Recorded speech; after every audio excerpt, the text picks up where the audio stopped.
Parece que faz uma eternidade que a gente tá esperando essa temporada, mas enfim, ela chegou e no vídeo de hoje a gente vai falar um pouquinho sobre a primeira parte dessa terceira temporada de Bridgerton.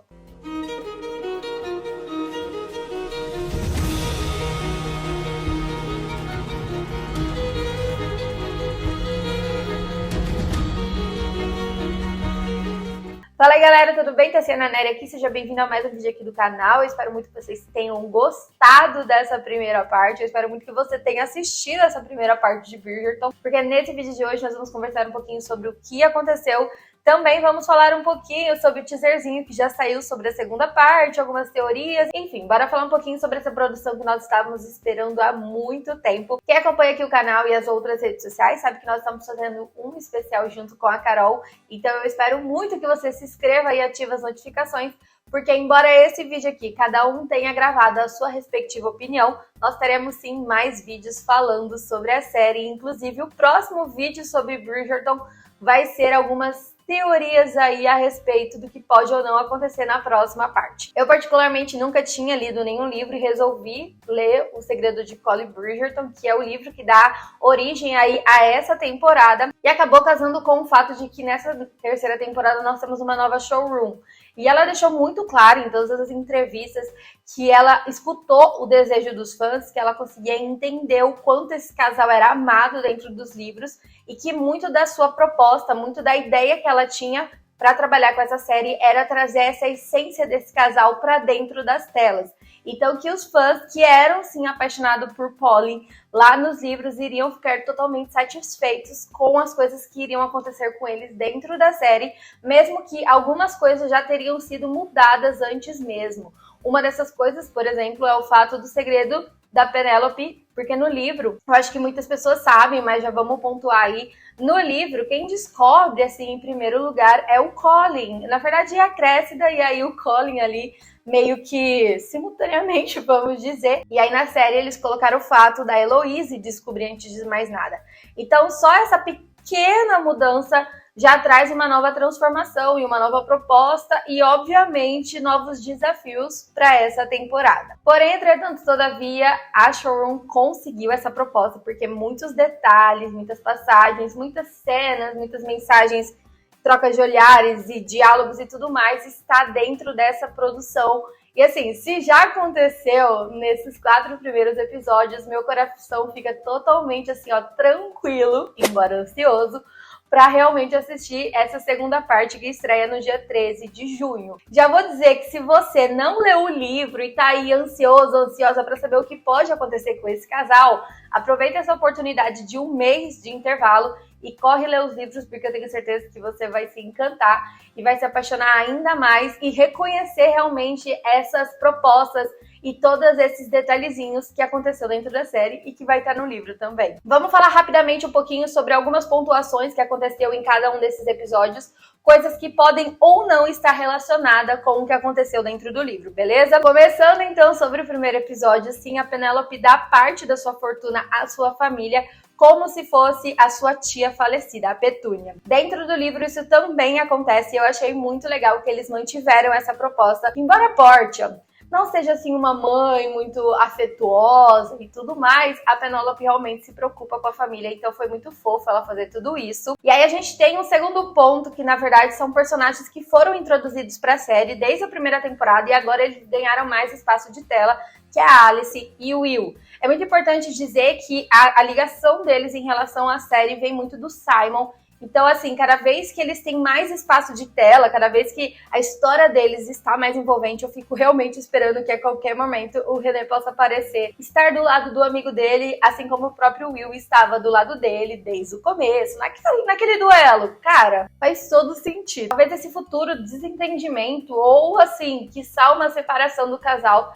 seja realmente um fato aí para trazer o Simon de volta para essa série. Bom, outra coisa que é muito importante de se dizer foi, por exemplo, aquele documento falso que a Portia fez, dando então a fortuna dos Fredericks para o futuro herdeiro. Acho isso muito importante de ser dito porque aborda um acontecimento do qual a gente nunca pensou a respeito, que é o que acontece com uma família quando eles ficam sem herdeiro. A gente sabe que a Lady Danbury, ela não tem mais esposo, seu esposo morreu, seus filhos foram aí todos casados, tá todo mundo fora do ninho. Mas eu sempre fiquei me perguntando como que ela sustenta essa família, de onde vem todo esse processo de administração. Sabemos que Lady Danbury é à frente de seu tempo também, mas ainda assim era um ponto que a gente meio que nunca pontuou bastante, porém agora que começou a acontecer eu achei bem interessante. Falando agora sobre o segundo episódio, nós tivemos algumas respostas aí em relação à segunda temporada. Então, por exemplo, a Queen Charlotte, a Charlotte, ela acaba contando ali para a Lady Danbury que, embora a Edwina, ela teve sim um casamento muito aí proveitoso em relação a ela, porque ela se casou com um cara aí bem importante do exterior. Outra coisa que a gente viu acontecendo nesse segundo episódio foi o Colin naquele trisal ali muito louco, mas é muito louco de se pensar em relação ao Colin principalmente, porque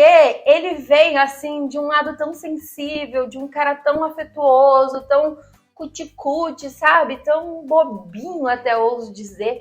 E aí do nada tu vê ele pegando duas mulheres. Gosto do fato de não ter mostrado ainda muito do corpo dele, porque realmente eu acredito que essa entrega do personagem vai acontecer com a Penélope nessa segunda parte.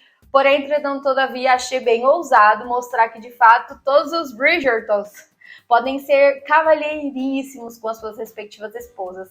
Porém, eles não prestam enquanto isso. E aí, envolvendo o nosso lindo casalzinho, nós tivemos no segundo episódio um momento onde ele tá conversando com a Penélope e ele meio que relembra quando eles se conheceram, que de fato, realmente foi igual no livro, eles conheceram daquele jeito. Na citação do livro, é a Penélope que se recorda do momento em que eles se conheceram e como ela se apaixonou instantaneamente por ele, mas foi fofo realmente ele fazer essa lembrança, ele trazer à tona essa lembrança, porque é tipo, cara, que fofo, ele não esqueceu de algo tão, assim, sei lá, passageiro, vamos assim dizer, porque eles conheceram e até então eles foram amigos todo esse tempo, entendeu? Enfim, uma outra coisa que acontece nos livros e que eles começaram a introduzir nessa primeira parte foi o diário do Colin. A gente já contou nos vídeos junto com a Carol que o grande segredo do Colin Bridgerton, além do fato dele descobrir sobre a Penélope, é porque ele também é um escritor. Então, os seus diários, na verdade, são relatos das suas viagens e são relatos que a Penélope incentiva muito ele a publicar, a se tornar como parte da sua obra, né? Fazer com que isso seja um trabalho para ele. Então, assim, a cena do diário aconteceu, ela também teve a sequência com a cena do corte. Ai, meu pai, que também está dentro do livro. No livro ele se corta com papel, tá? Mas tá tudo bem. O importante é que essa cena aconteceu, que a troca de olhares aconteceu, que a tensão e a faísca entre eles aconteceu. Mas a gente precisa aí ficar de olho e saber se nós teremos esse processo de Colin escritor vindo por aí.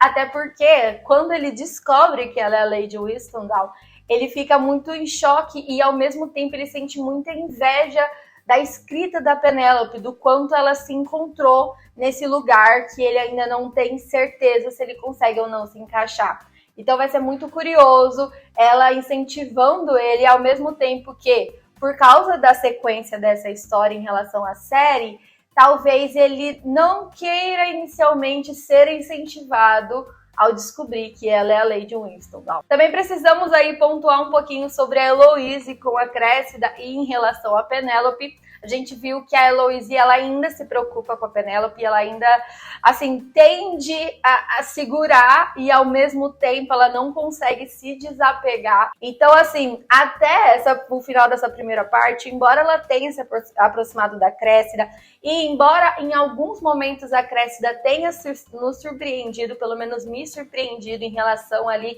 ao fato de não ter fofocado, ao fato de estar realmente se apegando aí a essa amizade da Eloise, a gente tem essa Eloise aí preocupada e triste pela distância com a Penélope. É claro que isso vai mudar, porque nós já vimos no trailerzinho da segunda parte que ela fica putaça com a Penélope quando ela descobre que o Colin vai se casar com ela. Tanto que nesse trailer ela fala que a Penélope tem até meia-noite de um determinado dia para contar por Colin que ela é a Lady Whitstable, senão a própria Eloise vai fazer isso por ela. Para finalizar o segundo episódio, nós temos a cena do beijo. Ela é um pouco diferente no livro, tá? Ele vai de fato na casa dela, mas ele meio que vai na casa dela, porque assim, o Colin tá muito na suspeita de que no livro a Eloise é a Lady Whistledown, então ele vai lá pra conversar com a Penélope sobre isso, enfim. Mas o importante é que essa cena se manteve, o jeito com o qual ela falou, o diálogo deles foi realmente igual no livro, e foi muito fofo. Eu acho que foi até mais fofo na série, por causa que teve esse Sobre a Luz do Luar, que é o nome desse segundo episódio. Então, assim, ai, gente, foi muito maravilhoso. A gente já falou isso várias vezes no vídeo, mas a Penélope, ela tá simplesmente maravilhosa nessa temporada. Meu Deus. Bom, indo pro terceiro, então, episódio, pra esse vídeo não ficar muito longo, a gente tem o Colin sonhando com a Penélope, o que a gente já imaginou que iria acontecer, porque tem todos os nossos par românticos sonhando um com o outro. A gente comentou na última live que nós fizemos no canal da Carol e que existem alguns padrões de acontecimentos dentro dessa série e que são importantes porque cada um acontece à sua maneira. Precisamos falar também sobre o novo personagem que se adentrou nessa terceira temporada, que é o Lord Marcus Anderson, que é o irmão da Lady Danbury. Me preocupou um pouquinho do modo como ele entrou, porque, assim, pra mim, o relacionamento dele com a Lady Danbury tem algum BO ali dentro. Eu ouso dizer, e talvez isso seja até meio pesado, mas eu acho que a Lady Danbury já teve um sentimento amoroso pelo seu próprio irmão. Assim, eu não consigo pensar em algo a mais, além dessa possibilidade. Então, se você tiver também alguma teoria sobre eles, coloca aqui nos comentários. Mas é muito complicado o modo como ela se tenta, tipo assim, afastar ele o tempo inteiro, sabe? E está claro que o Marcus quer ficar com a Violet. Nós sabemos que a Violet está ali com algumas chamas precisando ser apagadas, então vai ser muito interessante ver como isso vai se relacionar e provavelmente esse relacionamento possa interferir na amizade com a Lady Danbury. Então eu quero muito saber o que vai acontecer e qual que é o segredo, qual que é o passado desses dois. Nós também tivemos o outro personagem introduzido, que é o Lord Dudley. Eu achei bem interessante até ele ter essa disputa entre a Penélope e a Cressida, porque eu realmente nunca imaginei que elas fossem competir por um boy. Mas eu realmente acho que a introdução do personagem foi sim muito importante, porque abriu os olhos do Colin. E também achei importante o fato da Penélope não abrir mão dessa possibilidade, mesmo tendo todos os sentimentos que ela tem pelo Colin, mesmo tendo beijado o Colin e tudo mais. Achei isso muito maduro da parte dela, vamos assim dizer. E falando sobre novos personagens, nós já tínhamos comentado, na verdade a gente comentou bastante sobre a Lady Tilley, que é essa viúva que apareceu na vida do Benedict, no qual eles estão tendo um envolvimento sexual gigantesco. Ela deixou claro que ela não pretende se casar, que ela não quer ser cortejada, então é realmente ali, ó, um relacionamento sexual, carnal, e não vai envolver sentimentos, ao que se parece. A gente já falou dentre as teorias, então se você ainda não viu os nossos vídeos de Bridgerton, vou pontuar isso de novo para vocês, mas na minha cabeça ela pode sim ser a madrasta da Sophie, que é realmente a par romântico do Benedict. Eu acredito que dentre essas noites que ele está passando na casa da Tilley, ele vai acabar se encontrando com a Sophie, e aí talvez isso seja a introdução que a gente espera para a próxima temporada C do Benedict. Meu Deus do céu, será que essa mulher é interesseira? Será que ela quer fazer alguma coisa com o nosso Benedict e tá usando do corpinho dele enquanto isso? Tá, calma. Eu sei que você quer falar mais sobre Bridgerton, mas esse vídeo não dá pra ficar tão longo assim. Então vamos pra uma parte 2? Não se preocupe, ela já tá aqui no canal, então é só você clicar no card que tá aqui, ou aqui embaixo no link da descrição, ou aqui do lado já está aparecendo, para você continuar aqui comigo, a gente falar um pouquinho sobre esse quarto episódio e falar também sobre o respectivo trailer dessa segunda parte. Eu te espero no próximo vídeo, hein? Ó, tô de olho em você.